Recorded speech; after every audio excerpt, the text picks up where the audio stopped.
Over 2,500 years ago, on the arid plateaus of Western Asia, a man named Cyrus united the tribes of Persia and built the largest empire the world had ever seen. The Achaemenid Empire stretched from Egypt to India, and Cyrus, later called the Great, became history's first champion of human rights, issuing a decree of tolerance for all peoples under his rule. His successor Darius took things further. He built Persepolis, a ceremonial capital of breathtaking scale, connected his empire with roads, standardized currency, and governed through a sophisticated system of provinces. Persia was not just powerful, it was organized. But empires attract conquerors. In 330 BC, Alexander of Macedon swept through Persia, burned Persepolis, and ended Achaemenid rule. Yet Persia didn't disappear. It adapted. The Parthians rose next, ruling for nearly 500 years and holding Rome at bay.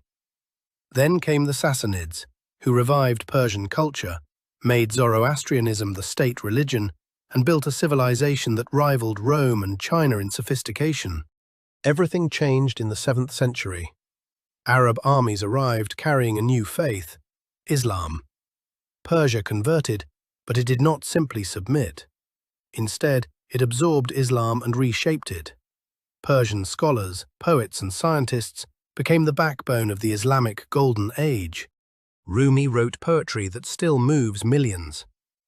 Avicenna's medical texts were studied in Europe for centuries.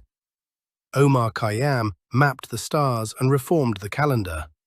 Persia didn't just survive the conquest, it defined the civilization that followed.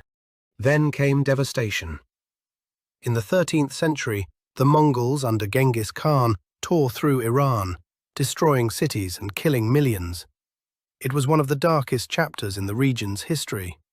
But once again, Persia endured.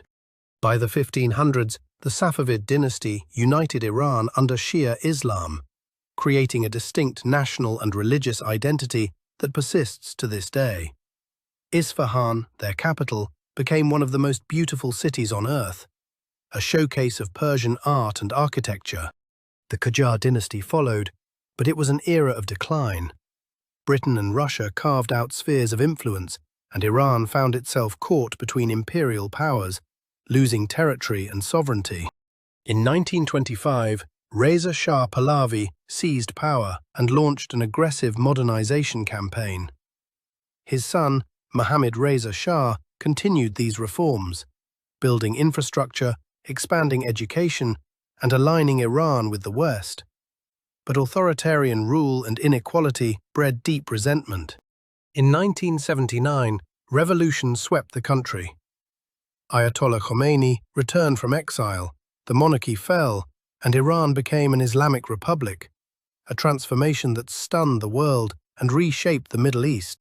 Today, Iran is a nation of 85 million people, young, educated, and deeply proud of a civilization that has endured conquest, revolution, and reinvention for over 2 millennia. Whatever comes next, Iran's story is far from over.